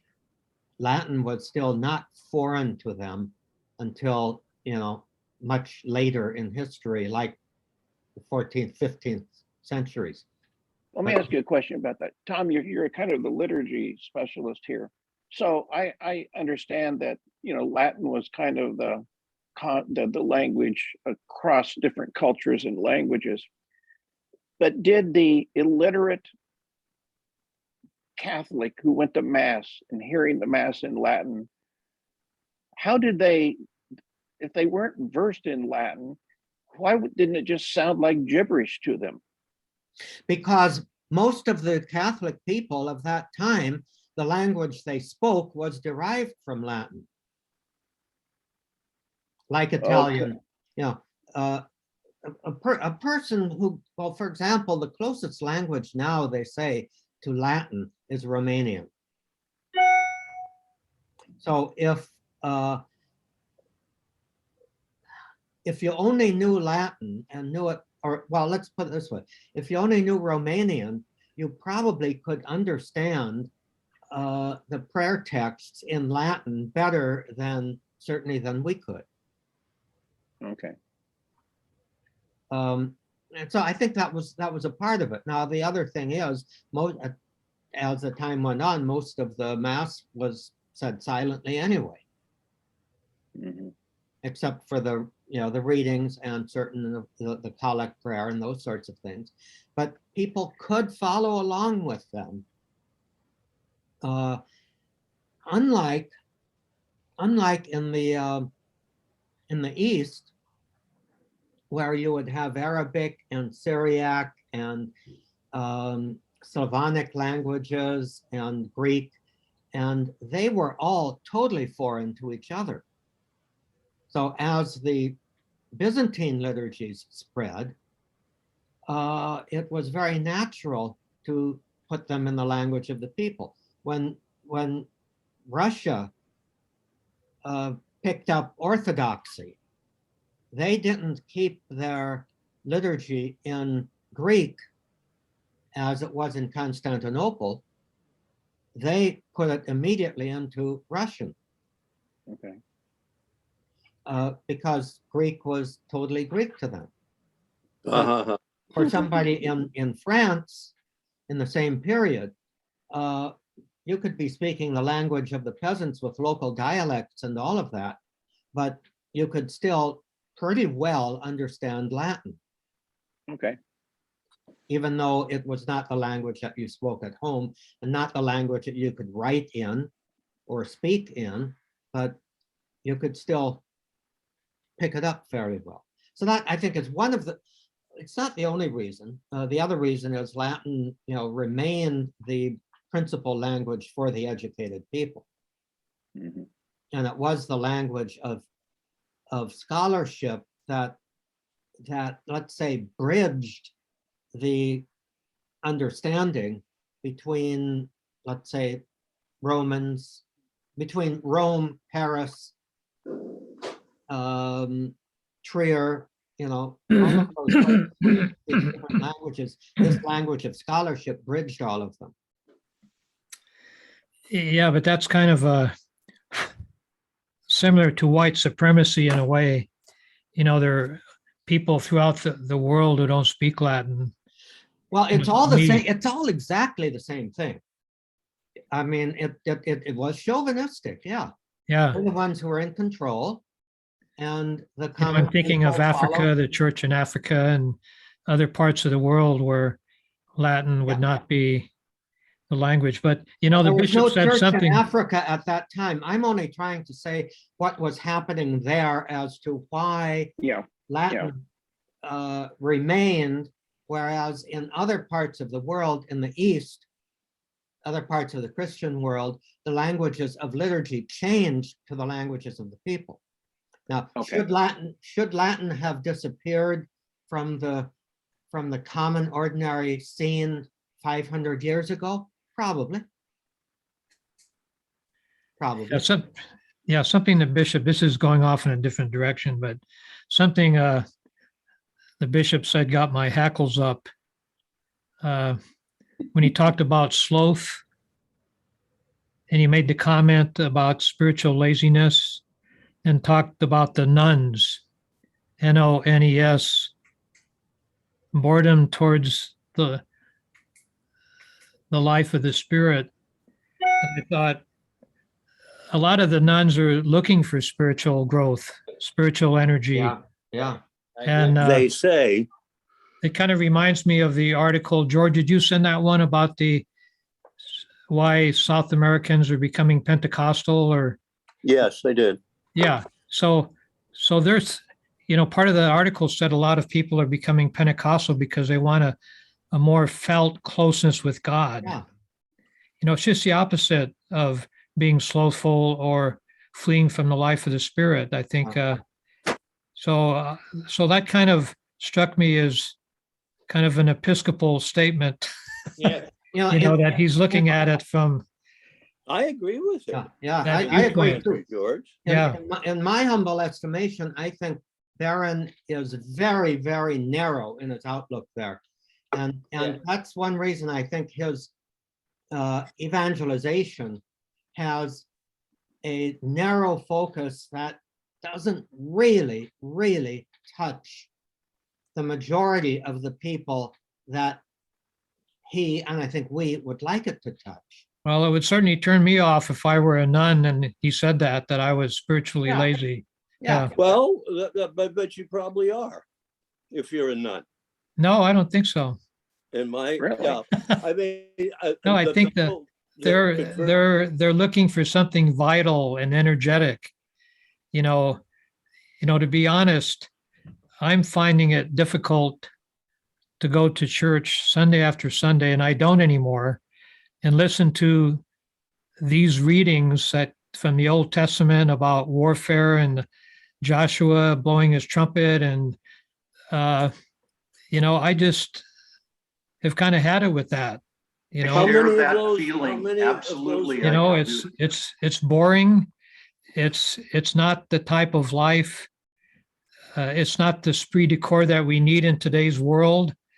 It's kind of so I'm, to me, it's kind of, I'm not there, I'm looking for something different. I'm looking for something more contemporary. How many of something those that, readings are there a year? the what? About how many of the warlike readings, Joshua, et cetera, are there in a liturgy? Too damn many right now, I'll tell you. It seems to I me don't that know, they repeating aren't all the this, only readings on it. repeating all this just kind of endorses and gives people a basis for being warlike, because there it is in the scriptures. And not only are people beating up on the Jews, but then they'll go and beat up on their neighbors, or the Egyptians. The firstborn of the Egyptians will be slaughtered. That's not my type of God that would go slaughter the firstborn of the Egyptians because they're of a different tribe. Well, it's not anybody's concept of God today, and I don't know how it was understood at the time. But on the average Sunday, a reading that would be subject to that criticism, George, is typically one of three readings, not four if you count the Psalm, and it's not the whole story on a Sunday of what the church is telling us. Right. It's not the whole Sunday. Yeah. Tom Welbers and Gary Lombardi at this time in history, isn't that a big challenge for a homilist? I think Lombardi, you said you're grateful you don't have to create a homily to go with the readings of each day. Always for me, mostly I would preach on the gospel. And the way I understand it is that the first reading is meant to match the gospel. And the second reading, Tom, you know this, it's a continuous reading from mostly the epistles of Paul. Mhm. And so the first reading is meant to match the gospel reading. And generally speaking, that's always been my focus, is the gospel. And then sometimes the second reading has something that would, that would connect. Sometimes they all three connect, but the intention is to put the first and the third together. So I always focused on the gospel. And where George, where you are, where I agree with you in terms of I try to say, I don't say the whole breviary anymore. I mean, I never did. I think I did as a subdeacon. And then once I got into parish work, that went out the window. And I thought I was doing pretty well just to say morning prayer. And that's kind of where I am today. I'd like to do evening prayer, but in the afternoon, I just don't feel as prayerful as I do in the morning. But That's because you're drinking. Well, it all ends after 5. Whatever you're going to do, you get it done by 5. That's it. Or 5:30 if you're lucky. But anyway, but the Psalms, when you say the Psalms, some of those, I mean, Tom, but even the church father, the desert fathers wrestle with, how do you start praying to God using warlike, the warlike Psalms, that's a challenge. Smashing the babies' heads against Yes. rocks. I remember there was a priest, Mike Mitchell, who was in the Diocese of San Jose, and he was a chaplain, and I think he was in the Iraq War or something. And he said, here I am out there in the desert reading my breviary, and basically I'm reading Israeli war chants. That's always the challenge. I agree with you on that.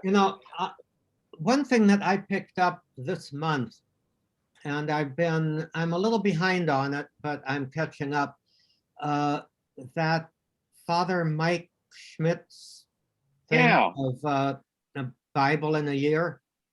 Oh, good for you. Good for you. Are you following it? Well, I did it all last year. Oh, okay. And I don't know how last year's went in comparison with It's the this same. year. It's the same. It's the same. It's the same. Okay. But the theme, the recurring theme that he talks about, because he's not trying to do exegesis, but he is trying to capture some kind of a spiritual insight in each of those readings. And I was absolutely amazed at how much crap is in Genesis. Crap in the sense of, and he basically says story after story after story of human brokenness. And the point that he keeps referring back to is, this is the story of God. It's not finished in the Old Testament. In only one sense is it finished even in the New Testament, because it has to be finished in our lives. But the whole story is that in our brokenness, God does not let go of us. That's what Bishop Barrett says is the theme of the scriptures. Yeah. So if we, in some ways, I think one could easily and should, and I know that scripture is misused this way a lot, but should, on the one hand, take those stories of brokenness very seriously, but that they're not really the last word. They're just setting the stage for God working. On the other hand, you could gloss over them and say, well, where really is God working in my life now, in our lives now? And I think, the line of thought that George Ferrick, you're pursuing is, hey, let's step beyond that and look at where we are now, because we've got this need for healing, and we can't take too seriously the crap that we're coming from. I don't know.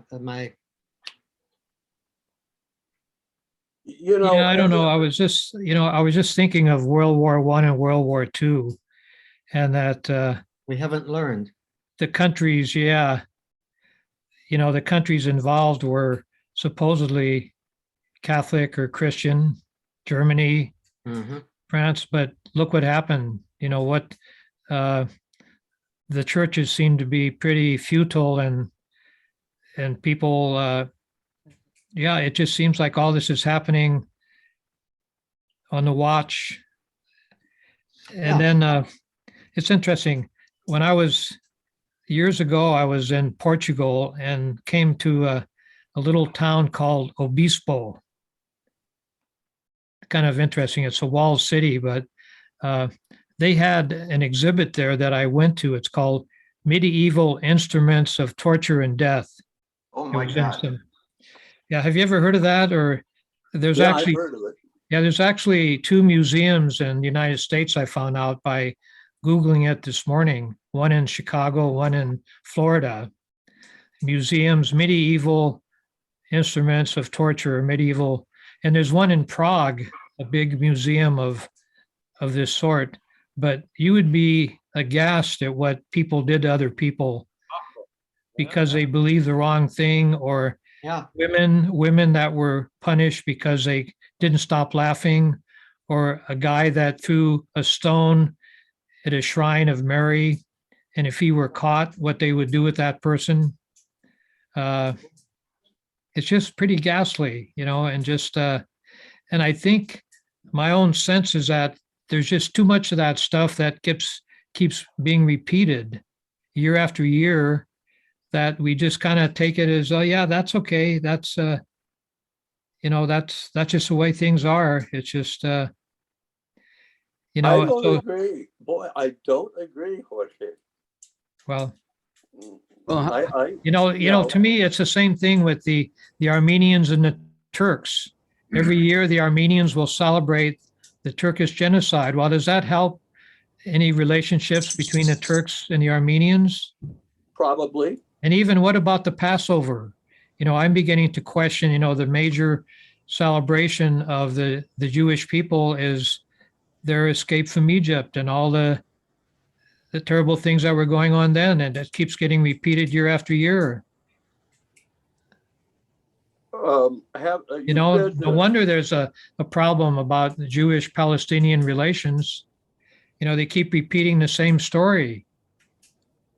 You've been to Seder's, George, right? What's that? You have been to a Seder or 20. Yes. Oh, yeah. I've been to plenty. My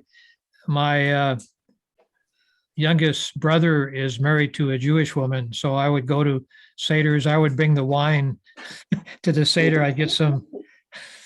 Well, you've got yeah, a room full of American Jews sitting there, reliving this liturgy, the Exodus story from the book of Exodus, and my limited experience, they don't come away from that saying we could slay our enemies and boy did God kick Pharaoh's ass, ha ha ha ha ha.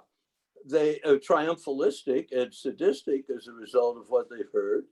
They come away from it saying God took us out of the land of death, which is a synonym for Egypt, Moriah or something like that. And what they get is the liberation, and they just gloss over the. I too. Who's kidding whom? When you read about the death of the firstborn, went all the way down to the slaves, who were certainly innocent of all this, and God hardened the heart of Pharaoh so that he could kick his ass, for not. God says, do this, and then he hardens Pharaoh's heart not to do it, and then he punishes the whole kingdom down to the firstborn of the animals, right? Well, that's a pretty arbitrary God. But I don't think, other than the extreme Orthodox settler types who do read it the way you're suggesting, I'm afraid. But the average American Reformed Jew doesn't. That's not what they come away with. you know. I don't know. I kind of am wondering if it's just systemically built into the text and the reading of it over and over again. That's all. I don't think so. well, I would hope, Jews yeah. are far more critical. American Jews are far more critical of Israel than are American born again Protestants. You know, they're far more critical of Israel than are the evangelicals that Tim knows and loves so well. Who are, George? American Jews. You know, American Jews, Yeah, by they're- and large, can't But stand. yeah, but the they're probably settlement. cultural Jews, most of them. Certainly, Yeah, they no. probably are. Do Yeah. you think, George, I'm just wondering, you know, when, as you're talking, I'm thinking about, and the two Georges really, it may not be exactly the scripture itself, but the way people understand it. I mean, I have come to believe that a lot of, when you look at the problem with, you know, between Jews and Arabs, if you're a fundamentalist, I mean, the people who are fundamentalists, who are very Mhm. literal, and I don't, and they're just fiercely fundamentalist. To me, they're the ones who create the distinction, the distinctions. They don't see beyond their own. I mean, everything's black and white, and it's either this is it for me, and and Christians are the same way. I mean, you know, I mean, I somehow or other think that our politics went into decline once the evangelical right got involved. You know, it seemed to me they got very politically involved, and all of a sudden, because they say black, you're not just somebody I disagree with, you're wrong. You know, you're an enemy. I mean, that there's this fundamentalist mentality that to me is at this. Well, it comes out in some of the quotes from the people who participated in the January 6th riots. Right. Yeah. You know, these people need to be killed. They're Right. the agents of the devil. Yeah. You know, and strong language like that. Yeah. But as I understand it, I have read that as, say, the working class loses its Christianity, it is becoming more reactionary and more harsh and unyielding than are those members of it that are still Christian. George, what you just said worries me about the next generation of clergy. And we've had some conversation about what's drawing men to the seminary and to the priestly life is consistent with what you just said. Okay. I think I was making a different point, but I mean, what you say, I mean, it overlaps. It's a real Yes. problem. Yep. It is a problem. But George, when I sort of took you on a few minutes ago, my mindset was that of myself and other, American Catholics hearing those difficult texts at Sunday Mass and sort of tuning them out and listening to the gospel instead, or something. I just don't think our problems are that the scriptures are debasing us. Well, let me just tell you, maybe I already told the group this, but I volunteered to be a lector. I signed up for being a lector at the church on a particular Sunday, you know, where St. Albans, Gary, where Cushman is the organist there. And I read the text beforehand. I didn't read it before the Sunday. I read it before going to church, and I said, and it was all about that. It was about, you know, the Egyptians, you know, God would come and kill the firstborn. And I thought, and at the same time, in our contemporary society, ISIS was beheading Irish women who'd been over there for, 67-year-old Irish do-gooder was being beheaded because she was an infidel, and that type of stuff was going on. We saw people on TV, with black hoods over their heads before they would be killed by people that thought they were doing Allah's will. And I thought, my God, if I went to a mosque and I heard this intifada, or that's, whatever that is, I'd say, wow, that is terrible. I totally disagree with that. And I thought to myself, well, what if an Egyptian came to church this Sunday and I'm reading this story about Israel, the chosen people of God, and God's going to kill the firstborn of the Egyptians, and this guy's Egyptian listening to this, he would be having the same feelings I'm having about ISIS, that these people are, and I just refused to do the reading. I went up to the rector and said, Julie, I can't read this. Right. I just cannot read that. I'm sorry. And she said, oh, well, can't you? No, I says, no, I'm not going to read it. Why? That's not my idea of God. So I'm sorry, I'm not going to have it proclaimed in the church that I'm going to. So I had that experience. I never thought about that stuff before, but now I'm reading stuff with more open eyes or a different viewpoint. And I'm saying, yeah, what's the bottom line of this? What's the cash value that comes from reading this? Trying to reinterpret it in some way. Well, I don't know. That's just my personal experience I had about 3 or 4 years ago.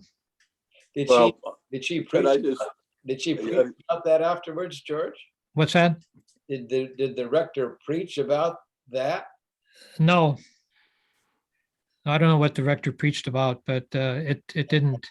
Nobody gives a little paragraph before the readings and saying, this stuff is not to be Right.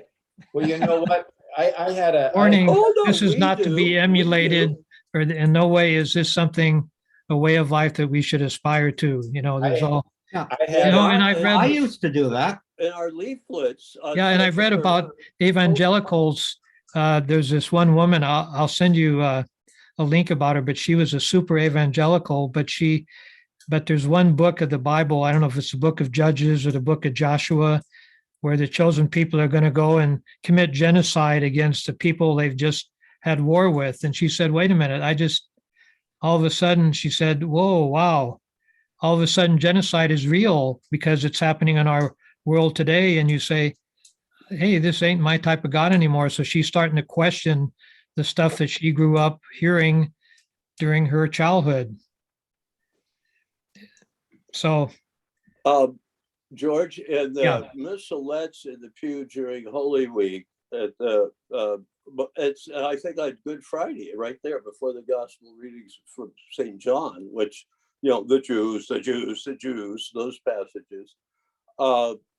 There's a disclaimer right. by the USCCB that says, well, shouldn't apply this to the Jews today, nor should we apply it to all the Jews then.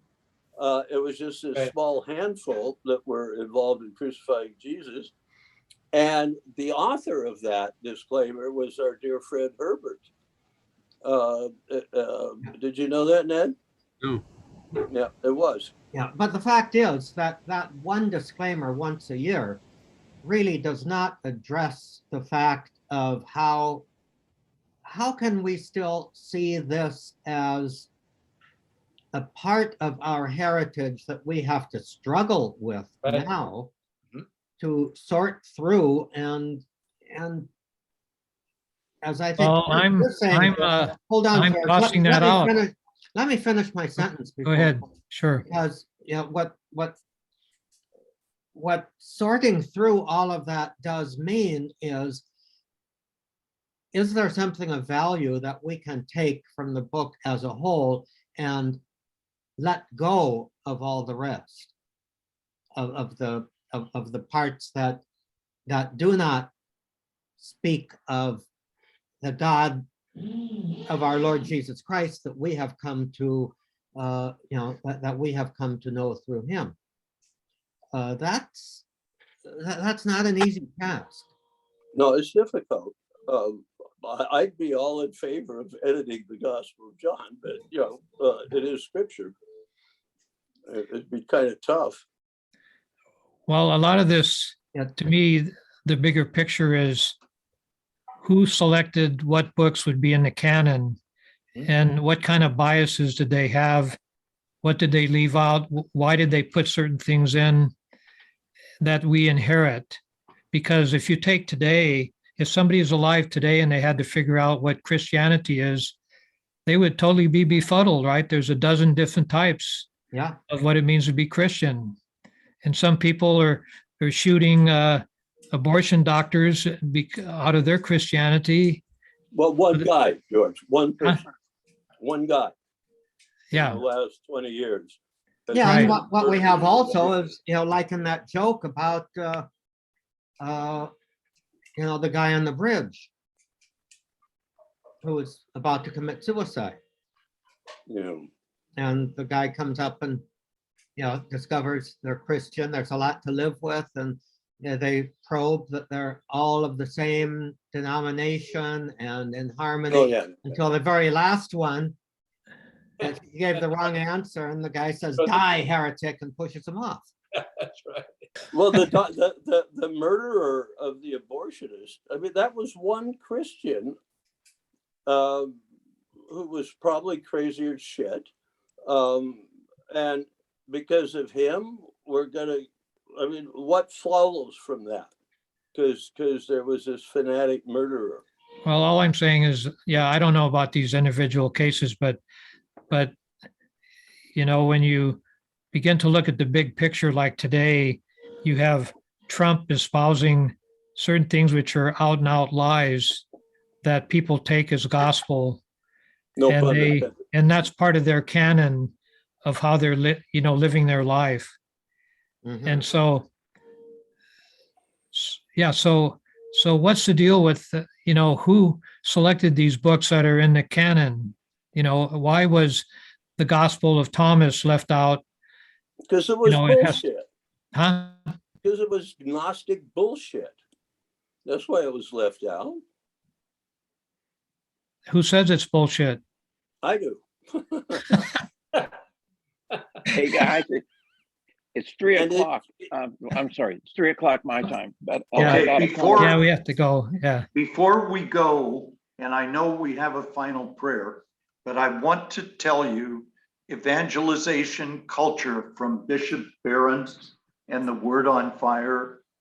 And I'll send out some links, but the theme is freedom and a great distinction, freedom of excellence and freedom of indifference.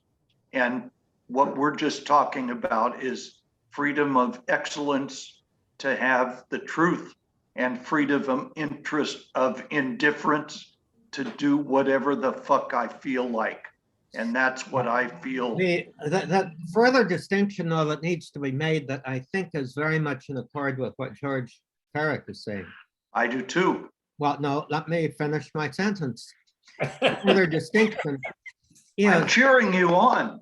okay, within the freedom of excellence, it is not the freedom to have the truth nearly so much as the freedom to seek the truth. And one of the difficulties that I do have with Barron is that behind his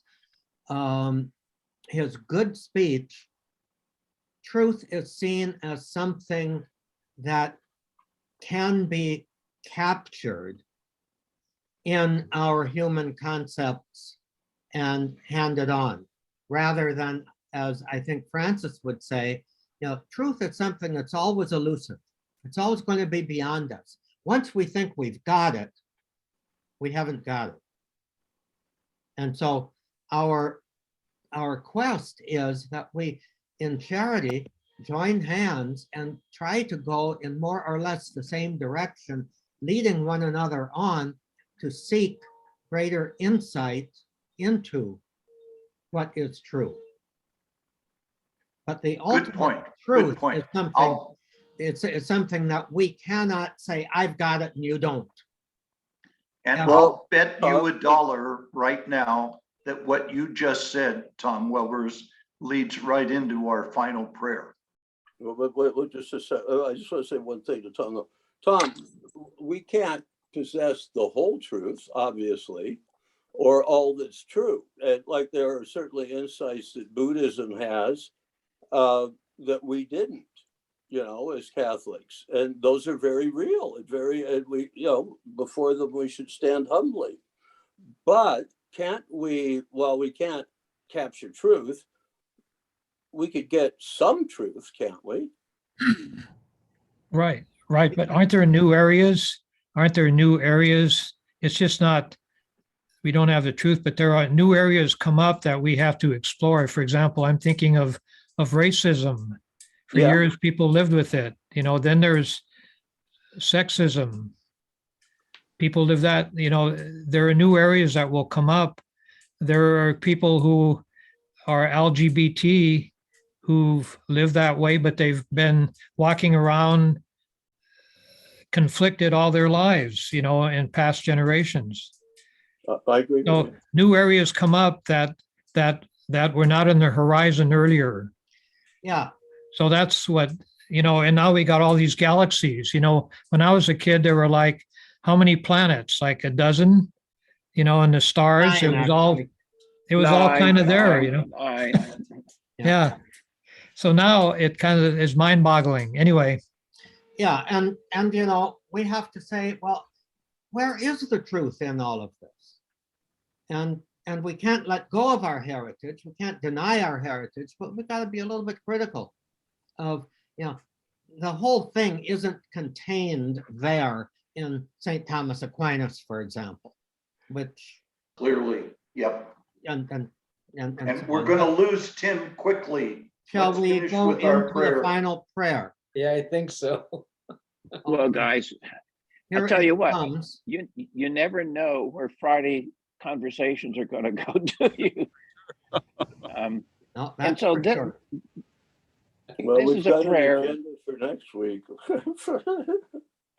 Anyways, So, this Tim, is a prayer. this time, why don't we, Tim, you read the prayer and we will follow along silently because Thank you. it's Good jumping. idea. Okay. Less regular. Do not look forward in fear to the changes in life. Rather, look to them with full hope that as they arise, God, whose very own you are, will lead you safely through all things. And when you cannot stand it, God will carry you in his arms. Do not fear what may happen tomorrow. The same understanding Father who cares for you today will take care of you then and every day. He will either shield you from suffering or will give you unfailing strength to bear it. Be at peace and put aside all anxious thoughts and imaginations. This is my morning prayer with my wife every day. It's a wonderful prayer. So Wonderful. guys, Wonderful. thanks, Tim. Thank you. Amen. you're very welcome. Thank you, Love Tim. you. Love you guys. Have a beautiful weekend. The photo that you see behind me is we were out on the Outer Banks of North Carolina for nearly a month in November. And this is an area it's a national seashore, stretches for hundreds of miles with no development, zero, nothing on it. And it's just kind of like, if you really need to get away, I like going to the ocean. There's something about looking out in the ocean where you can't see anything that gives you kind of a sense of peace. And so I thought I would put this up just and I will continue to entertain you with other photos as we go along. Bless your heart. Thank you. You guys Thanks. have a Thank you, great Tim. weekend, guys. Have a great weekend. Thank Love you Tim. all. Yeah, thank you. Love you. God bless you. And shall we call it Go a day? Rams. Thank you. All Take right. care. Adios, Adios. muchachos. And let us continue to seek the truth, approach the truth in love. Amen. Okay. Amen. Amen. I agree with that.